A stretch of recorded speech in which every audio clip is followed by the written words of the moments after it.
And now you are David Dorn. I'm David Dorn, right. Son of Robert Dorn. Son of Bob, they say. Yes. Exactly.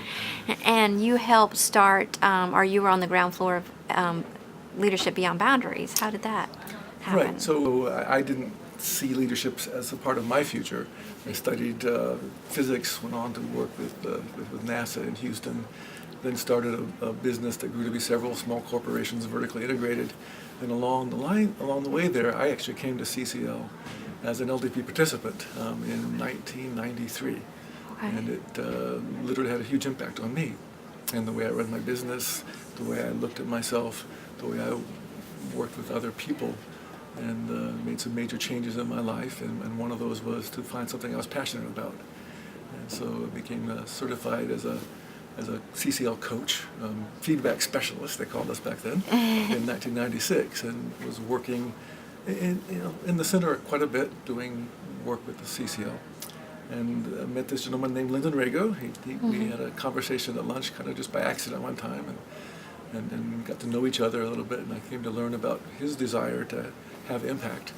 And then through a later conversation, how he wanted to do what CCL does, in a very expensive way for some of its clients, but do it in a way that was very low cost, scalable, and actually self-propagating even.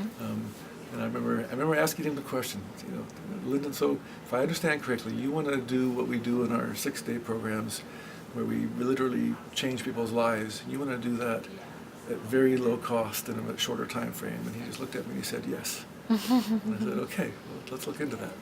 And I think for me that was the beginning of LBB. Back then it was the Global Voice of Leadership. Okay. And sometime after that, I was preparing to go to Cairo to work actually for a CCL program with the Future Generation Foundation, which was actually something that was started by Gamal Mubarak, the son of Hosni Mubarak, the president of Egypt. And the purpose of that program, interesting, as we look back at the Arab Spring and all this, they were investing a lot of money, both with women's programs and programs for government leaders, industry leaders, and nonprofit leaders, trying to bring leadership up to the 21st century level within the nation of Egypt. And it was a very ambitious endeavor. It was a really fascinating program to work with. I think they ran out of time, in essence. But anyway, that had me going to Cairo. And Lyndon heard that I was going to Cairo, and he'd become familiar with the director of the Cairo office of Ashoka. So all the Ashoka social entrepreneur that are in the Egypt area, they're headquartered out of Cairo. And he asked me if I wouldn't be willing to go by, if I had some spare time, to take out of my sightseeing and go and meet with them and maybe do a little bit of research. And so I said, okay. And what it turned out would be that I would go in and just share CCL's coaching model, one of our assessments, the FIRO-B, and talk with them about what that looked like, how well it fit within their culture, if it was a useful tool. And he helped me understand the proper way to go about doing this would be to go in and really seek to understand, as opposed to tell them and show them, but to share a model, see how it might work in their environment, and just learn from that, learn with them, and hopefully do some good in that process, but also learn how we might take this idea forward. And so I said, okay, I'll do that. And fast forward to the day of meeting with the local office of Ashoka, we started out the conversation by just asking them what coaching looks like to them, what leadership looks like to them, and they proceeded to share what they saw coaching being and leadership being, and we listened and asked some questions about that, and heard the usual array of things, everything from the expert telling to somebody that's there to work with you to grow. More on the expert telling side, actually. And we were ready now to introduce CCL's coaching model. And I remember so well. I just started to talk about it and outline the components, and the double doors burst open, and in came this man, and he said, I apologize. I just came from the desert, but I knew you were doing this here, and I had to come. I apologize. And you could literally feel the sand blowing in the room. And the guy looked just like Omar Sharif, actually, from Lawrence of Arabia. It was a spitting image. And he sat down, and I said, welcome. We were just getting ready to introduce CCL's coaching model. So I started to do that again. I said a few more words about it, and he interrupted and said, I apologize, but I just have to say, it has to bubble up. And I said, what? And he said, it has to bubble up. Say a little more about that, I said to him. He said, it has to bubble up. And then backing up, this gentleman became an Ashoka Fellow.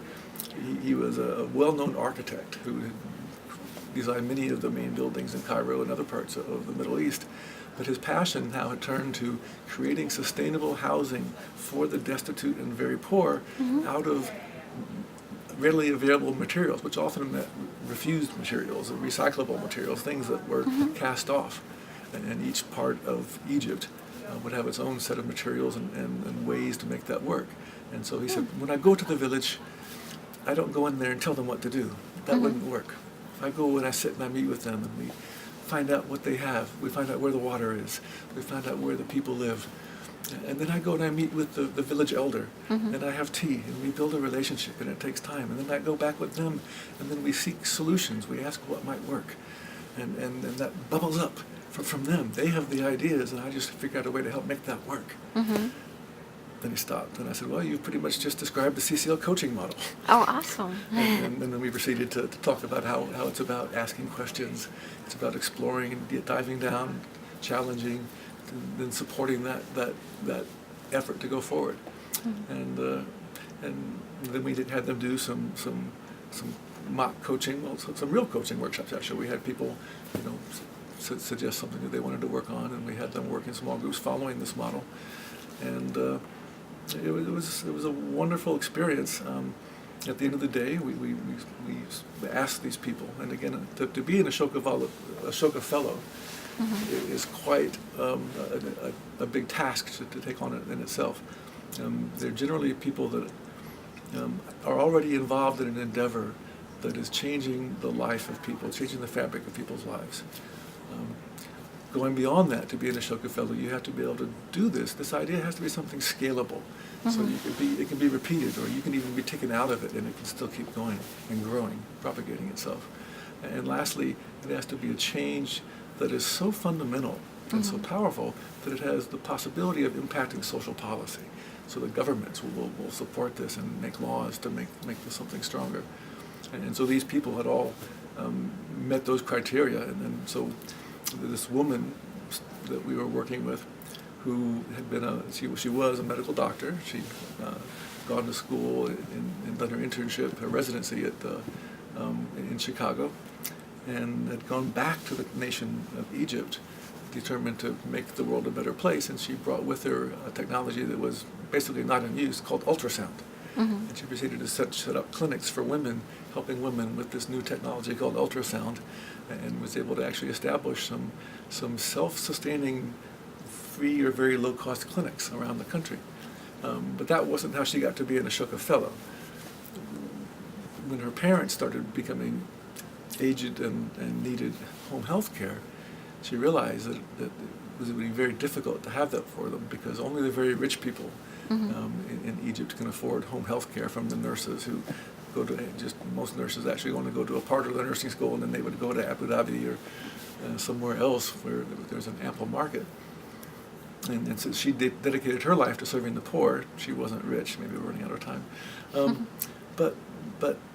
So she realized that the skills needed for home health care are pretty basic and easy to teach. But it's identifying the person that's really going to want to do that, and do that in a loving and caring way, that is a real key part. And so she developed a methodology for identifying that, selecting individuals with that internal core competency of loving and caring and wanting to help people, and was able to identify destitute, poor people that would want to be in that role, teach them the skills, and then created the home health care industry for the nation of Egypt, a supply chain that met both ends of that spectrum. That was what made her an Ashoka Fellow. Wow.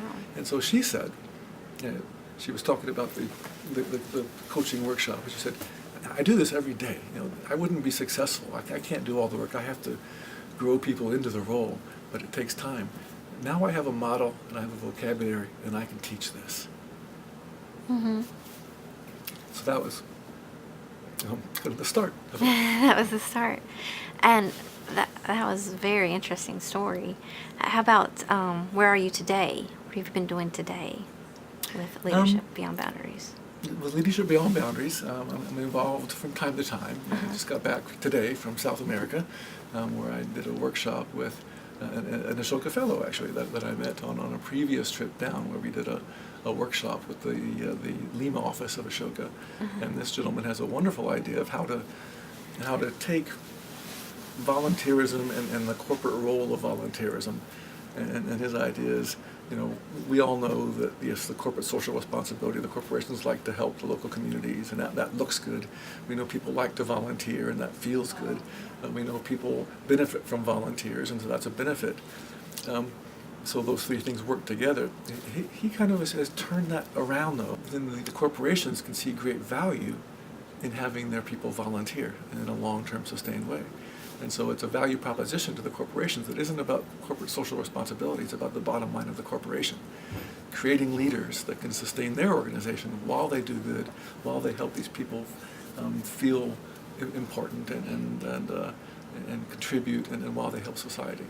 So it's a very different way of looking at volunteerism, and he's been very successful at doing that. And so we're working with his staff to make their team stronger, and then they're going to use some of these techniques, very simple techniques, to build trust and communication with the volunteers that they work with, taking it forward. In fact, they're already doing that. They're expanding into Mexico now, actually. So not just Peru anymore, but they're actually in the work of starting to do this work in Mexico. Well, that's exciting, because I know we do want to do more with South America. So that's good. I can see that you, when you tell me your stories, I can see the passion that you have for this work. Can you talk more about your passion, and where does it come from for leadership development? I guess I sum it up by saying that, having finally found something where I feel that I can bring my whole self to it and make a difference, it's working with the leaders that we have access to help them change, grow, be better at what they do, knowing that they touch the lives of many other people, and beyond the people they touch directly, other people are touched. So it does create this ripple effect. Through organizations, through communities, through society. And that's a good day for me. Well, thank you so much for doing this interview.